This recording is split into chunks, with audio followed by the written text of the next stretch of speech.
সম্পত্তি কি সব সুতন্ত্র ভাগ করে দিয়েছেন না না অসুস্থ পিতার সম্পত্তি হস্তান্তর নিয়ে শ্রীপুরে তোলপাড়, 4 ছেলের বিরুদ্ধে অভিযোগ। বিস্তারিত ভিডিওতে। আমার আব্বার নাম মোহাম্মদ ইব্রাহিম। আমার বাপ অসুস্থ, তারা কইছে যে বলছে যে আমি আব্বার ডাক্তারে নিয়ে যাই, চিকিৎসা করে নিয়ে যাই, নিয়ে গা পরে বলছে যে পরে তারা চুরি করে নিয়ে গা তারা রেস্ট করেছি। আমার হাজবেন্ডের নাম হচ্ছে আব্দুল আওয়াল, উনি সৌদি প্রবাসী। আমার শ্বশুর বিগত 6 মাস ধরে অসুস্থ, ব্রেন স্ট্রোকের রোগী, এক সাইড প্যারালাইসিস মানে ডান সাইড। এখন যে আমার বাসুরে যে বোঝায় সোজায় জমি নিয়ে গেছে 120%, আমার হাজবেন্ডেরও দেয় নাই, আরেক দেবর আর 3 ননদ ননাস তারা বাকি রয়ে গেছে।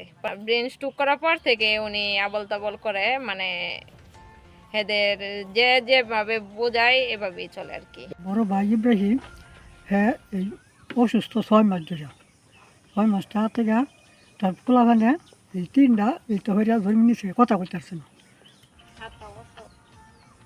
বুঝে কিছু কিছু আর আটকা আটকা সবাই দিয়ে দিচ্ছেন না, 2-1টা দিচ্ছেন? মায়া করে দিয়ে দিচ্ছেন না, মায়া করে দিচ্ছেন না? মায়ারা পাইতো না?